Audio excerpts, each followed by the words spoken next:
5 مرتبہ میں نے ٹکٹ لیا. اب یہ آخری فلائٹ تھی جو پاکستان سے لاہور سے جا رہی تھی. جج صاحب کو یہ کہا تھا کہ جج صاحب یا تو آپ مجھے عمرے پہ بھیجیں گے آج یا پھر میں اس عدالت میں دوبارہ نہیں آؤں گا.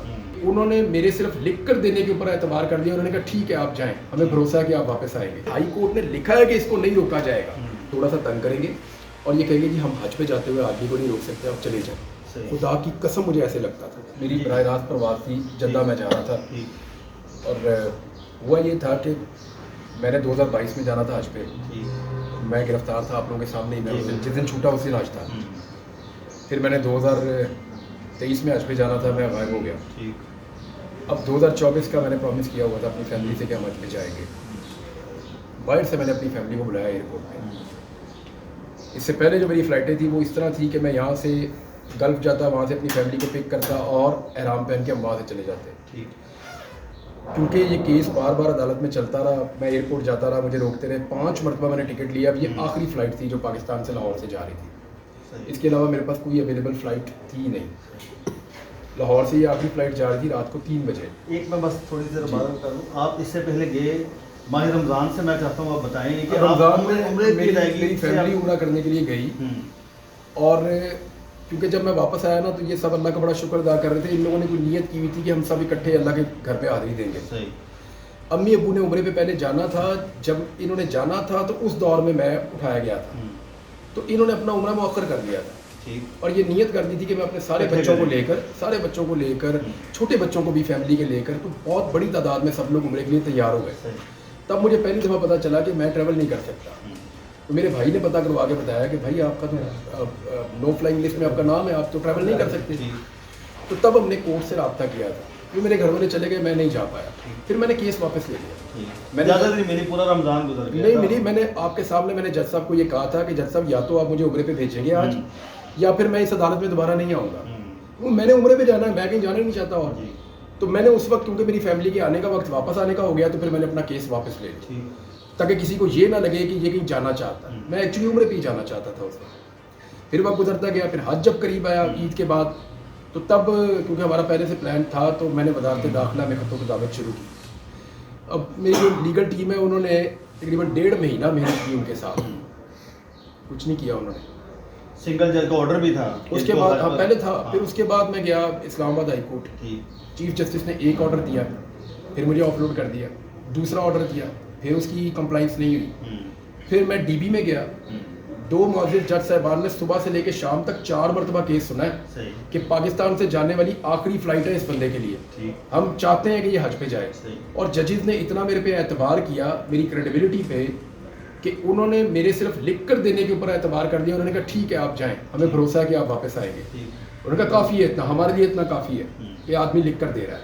اور 8 تاریخ کو میری پیشی انہوں نے جولائی کی رکھ دی. تو میں نے یہاں سے حج پہ جانا تھا, واپسی پہ اپنے بچوں کو ملنا تھا اور پاکستان واپس آ جانا.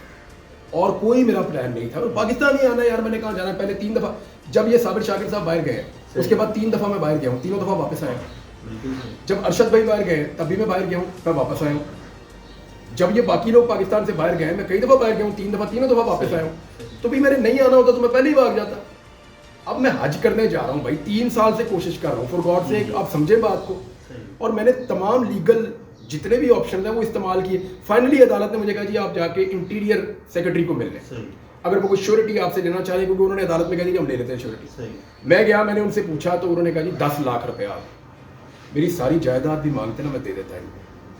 حج پہ جا رہا ہوں بھائی, جتنے زیادہ پیسے ان کے پاس رکھوا کے جاؤں گا اتنا زیادہ ثواب ہوگا. تو میں تو 10 لاکھ کا تو مسئلہ ہی کوئی نہیں تھا. یہ کہتے اپنی ساری جائیداد, گھر, گاڑی, سب کچھ رکھ کے چلے جاتا, میں رکھ کے چلا جاتا. گر بھی رکھ کے چلا جاتا اپنے آپ کو بھی کہ میں حج کر کے واپس آ جاؤں گا. میں نے جناب ان کو وہ 10 لاکھ انہوں نے مانگا, اس کا پے آرڈر بھی وہاں, وہ صدیق جان نے مہربانی کی, اس نے فوراً جمع کروا. اور ساری اجازت لے کے, ان سے اپروول کا لیٹر لے کے, ہائی کورٹ نے لکھا ہے کہ اس کو نہیں روکا جائے گا. ایئرپورٹ کی پریمیسز میں جب میں یہاں پہنچا, میں نے غسل کیا اور احرام پہنا, اور میں 2 نفل تیاری سے ہی. ہاں, کیونکہ یہ گھر ہمارا سب سے قریب, یہ والا گھر ہے ایئرپورٹ سے سب سے قریب. میرا جو دوسرا گھر ہے وہ دور ہے ایئرپورٹ, یہ گھر قریب ہے ایئرپورٹ سے. میں ادھر آ گیا. میں نے فٹافٹ یہاں پہ, اس نے مجھے علی نے کہا کہ تو ادھر آ جائے یار, ساتھ ہی ایئرپورٹ ہے, 5 منٹ کے فاصلے میں, یہیں سے تیار ہو کے نکل جائیں گے, فریش ہو جائیں گے. میں خود کیونکہ گاڑی چلاتا ہوا آ رہا تھا, اور ہمیں 8:30 بجے فیصلہ ملا. تو آپ سوچیں کہ ہم کس حاصل میں آئے ہوں گے کہ راستے میں پانی پینے کے لیے بھی ہم نہیں رکے. تو میں جب یہاں پہنچا تو میں نے آ کے غسل کیا, غسل کر کے میں نے احرام پہنا, 2 رکعت میں نے نفل پڑھے, اور اس کے بعد مجھے پتہ چل گیا کہ جی وہاں بہت زیادہ تعداد میں پولیس والے اور سادہ کپڑوں والے بندے اور نقاب پوش وہاں پہ پھیر رہے ہیں, بہت بڑی تعداد. یہ آپ کو پتہ چل گیا تھا؟ یہاں ہمیں پتہ چل گیا, انفارمیشن آ صحیح ہے, یہاں پتہ چل گیا کہ وہ ہر گاڑی کو چیک کر رہے ہیں, تنگ کر رہے ہیں. جو لوگ پہلے مجھے چھوڑنے کے لیے وہاں پہنچے نا میری فیملی کے, تو انہوں نے دیکھ لیا, کیونکہ میری فیملی باہر سے بھی آ گئی تھی, وہ بھی باہر سے آ گئے تھے, اور وہ بھی دیکھ رہے تھے کہ یہ ایئرپورٹ پہ کیا ہو رہا ہے, کہ یہ تو نارمل ایئرپورٹ نہیں ہے. پھر بھی ہم وہاں چلے گئے. ایئرپورٹ کے پاس جا کے علی نے گاڑی روکی اور اس نے کہا کہ Imran I need your final call. وہ سامنے تھے, کیا صورتحال ہے, وہ تو بالکل پاگلوں کی طرح ہر گاڑی کے ساتھ چپکے ہوئے ہیں وہ بس. دین آئی سیڈ کہ یار یہاں سے واپس نہیں جا سکتے, میں نے احرام پہنا ہوا ہے, اور مجھے پورا یقین تھا یہ مجھے روکیں گے, تھوڑا سا تنگ کریں گے, اور یہ کہیں گے کہ ہم حج پہ جاتے ہوئے آدمی کو نہیں روک سکتے, آپ چلے جائیں. خدا کی قسم مجھے ایسے لگتا تھا. انہوں نے مجھے روکا اور ہم مسکرا رہے تھے, میں صرف اپنا وہ دعا پڑھ رہا تھا, میں اور کوئی کام نہیں کر رہا تھا, میں صرف دعا پڑھ رہا تھا, تلبیہ لبیک لبیک لبیک لا شریک لک لبیک ان الحمد والنعمت لک والملک لا شریک لک. تو میں تو دعا پڑھ رہا تھا, میں تو جا رہا تھا حج پہ. تو انہوں نے وہاں پہ سادہ کپڑوں میں آ کے بندوں نے گھیر کے گاڑی روک. دیکھیں سویلین جب آپ کی گاڑی کو آ کے روک لیتے ہیں تو آپ کا کوئی نہ کوئی ریئیکشن ہوگا نا کہ بھائی یہ کون لوگ ہیں. علی نے ان سے پوچھنا شروع کیا, میں اپنی دعا ہی پڑھ رہا تھا, علی ان سے بار بار پوچھ رہا تھا, شاید آپ نے ویڈیو دیکھی, میں تو گرفتار ہو گیا, میں نے چیزیں نہیں دیکھی, لیکن علی مجھے یاد ہے ایک ہی بات کہہ رہا تھا کہ وردی والے کو بھیج, وردی والے کو بھیج, ہو آر یو, تم ہو کون. بھائی اظہر صدیق صاحب یہ سوال کر رہے تھے, ان کے ساتھ انہوں نے ہاتھا پائی شروع کر دی, اینٹیں لے کر آئے, لا کے میری گاڑی میں اینٹیں مارنا شروع کر دی دروازے پہ, کھڑکی میں. میں نے اپنا ہاتھ یوں رکھا کہ میں احرام میں ہوں, میں زخمی نہ ہو جاؤں, تو وہ زخمی ہو جائیں آپ اور بلڈ آپ کا نکلے تو پھر وہ دم وغیرہ آپ. تو میں نے اس کو ایسے کر دیا نا کہ میری آنکھ میں نہ لگ جائے, میں نے سفر پہ جانا ہے تو یہ مار رہا ہے. تو اس نے 2-3 دفعہ اینٹ ماری, اس کے بعد یونیفارم والے بندے آئے, یونیفارم والے بندے آئے تو علی نے کہا جی کھول دو.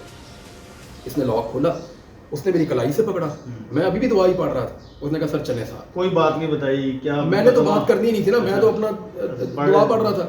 انہوں نے مجھے کہا کہ اس گاڑی میں بیٹھ جائیں. اچھا میں پھر بھی یہ سمجھا کہ اس گاڑی میں بٹھا کے کہیں اور سے گھما کے لے جائیں گے, ہو سکتا ہے کسی آفیسر سے میری ملاقات کروائیں کہ سر مہربانی کریں اب تھوڑی سی ہماری بات چیت کریں, جائیں آپ. میرے دماغ میں پھر یہ تھا, میں جا کے مسکراتا ہوا اس گاڑی میں بیٹھ گیا, دعا پڑھتا ہوں.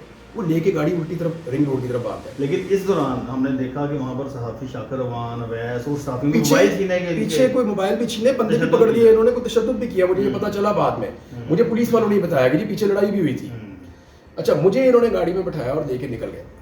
رستے میں نا پولیس والے رونا شروع, اور اس نے میرے سے معافی مانگنا شروع کر دی. اس کے ہاتھ کانپ رہے تھے پولیس والے. ہاں, انہوں نے کہا کہ سر آپ ہمیں معاف کر دیں. ہم نہیں ہیں سر, اللہ کی قسم ہم مجبور ہیں نوکری کی وجہ سے. اور وہ تقریباً رو رہے تھے, میں نے دیکھا ان کی آنکھوں میں آنسو تھے. تو کیوں مجبور کیوں تھے؟ وہ رو رہے تھے بیچارے. وہ یہ کہتے جی ہم مجبور ہیں, ہم یہ نہیں کرنا چاہتے, ہمیں پتہ ہے ہم نے عذاب اپنے سر لے لیا ہے. کیونکہ میں اس وقت بھی دعا ہی پڑھ رہا تھا. تو میں نے کہا تم لوگ پریشان نہ ہو, ابھی تم لوگ مجھے ایئرپورٹ لے کر آؤ گے اور مجھے جہاز میں چڑھاؤ گے. میں اس کنوکشن کے ساتھ, پورے یقین کے ساتھ. اور وہ پھر لے کر مجھے گئے ایک جگہ پہ, وہاں سے دوسری جگہ پہ, اور پھر وہاں سے مجھے مالٹم تھانے میں لے جا کے انہوں نے ایک جگہ بٹھا دیا. تو میں نے ان سے پوچھا, میں نے کہا ٹائم کیا ہوگا؟ تو انہوں نے مجھے غالباً کوئی 1.5 بجے کا ٹائم بتایا, 1.5 یا 1:45. میں نے کہا ابھی بھی 1 گھنٹہ باقی ہے, تم مجھے لے کر جاؤ گے اور جہاز میں بٹھاؤ گے, یاد رکھنا. یہ کہہ دیا آپ نے؟ میں انہیں کہہ رہا تھا, میں دعا پڑھ رہا تھا. میرا دل ہی نہیں مان رہا تھا کہ یار ریاست یہ بھی کر سکتی ہے. تو ابو جہل نے کیا تھا یہ, مجھے اگلے دن اولیاء مقبول جان صاحب نے بتایا کہ تو ابو جہل نے کیا تھا. اور میں نے قرآن پاک میں سورہ حج میں پڑھا ہوا ہے خود, کیونکہ میں نے قرآن پاک کا ترجمہ بہت دفعہ پڑھا.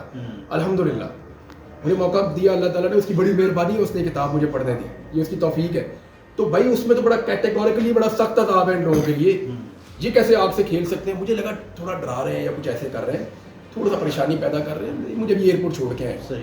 لیکن وہ پھر پولیس والا نے تقریباً روکتا ہوا ہی آیا, اس نے کہا سر آپ کی فلائٹ جو ہے نا وہ چلی گئی.